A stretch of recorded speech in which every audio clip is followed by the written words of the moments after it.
Now, the SuperScan utility is a little bit older, and it was originally made by Foundstone, and later Foundstone was bought by McAfee, so you can download this still from McAfee. Now, it's useful on older Windows boxes, and even to a degree, newer Windows operating systems like Windows 7 and Windows 8, you can still get some information out of those boxes. Now, SuperScan is one of those all-in-one programs where you can actually do a network scan, you can do host and service discovery, you have different scan options that you can use, different tools available to you like pinging, doing a whois lookup, and so forth. But what we're looking at primarily for this particular session is the enumeration tool. And all you have to do is put the IP address in there, and there's some options that you can use in there, like credentials, for example. And the credentials might bring back more information on the box than you might get without them. But assume as a hacker that you don't have credentials yet. So if you just click enumerate here, you're going to get some similar information that we got from running the nbtstat and net commands. But it's going to give you a little bit more information, and it's going to organize it a little bit better. So we've got VTC-XP-1 is the computer name, VTC is the workgroup name, and we're getting a whole lot more information. And it tells you that enumeration was complete, and what we got was some remote registry settings on here, which could help us figure out a way to get into the box if we need to. We got a username Bobby here. We got a little bit of information out of this. We also got some running services, which ones are stopped, which ones are running. We also got a little bit of information on the drives that are there. No logon sessions right now. No trusted domains other than the primary domain, the workgroup that it's in.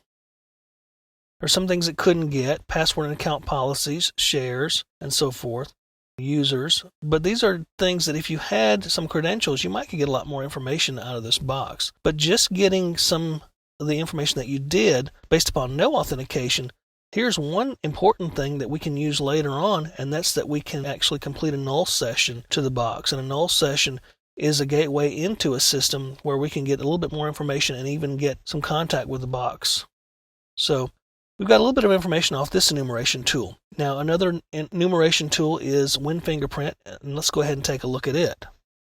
Okay, we're back, and we're going to look at WinFingerprint, and what we have here is a tool that can scan a network and get a lot of different information out of it. And you have some scan options here you can use, and you can get null IPC dollar share sessions. You can get NetBIOS information, date and time, trace route, users.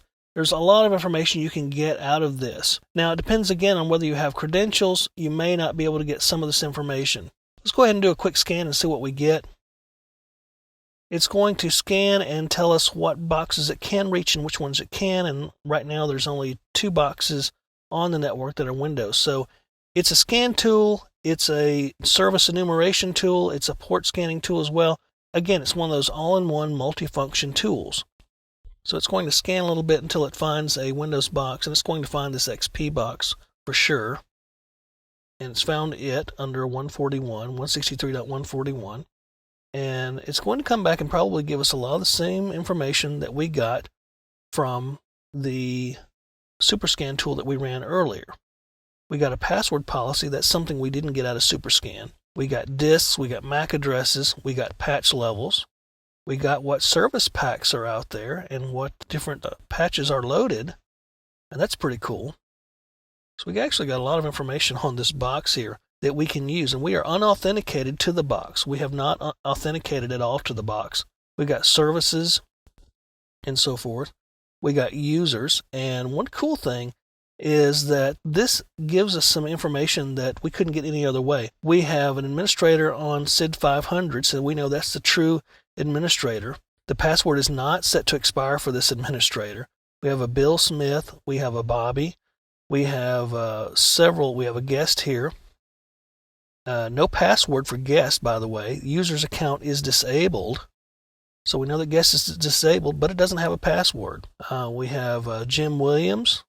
We have a Mike Anderson. And all their passwords have expired, which may mean they've never logged in. We've got some sessions here. Password policies again. This is the same box, I think, because it's the 142. Yeah, same box. Again, the XP box has 2 different NICs, so we're seeing the same box twice. And that's one thing you have to take into account when you do your scanning, is to figure out which boxes may be multi-homed boxes and maybe why they are. And that could give you some clues as to where you need to proceed in terms of going out on a different network that they're connected to. So we didn't get any more boxes, but we did get a lot of information from the one Windows XP box. So that's the Win Fingerprint tool, and it's very cool. There's some other tools out there that you could use, different enumeration tools, but this is just an example of what's out there. And again, you can run these remotely with or without credentials, or you can run them locally if you happen to get physical access to the box really quick. And we know that probably is not going to happen if you're an external hacker, but it could. You have to look for those opportunities. So that's some of the information you could get off of Windows during enumeration. And again, this information could be used to plan a more precise attack, to get weaknesses from the box, to figure out which ones may be vulnerable to attack that you could exploit.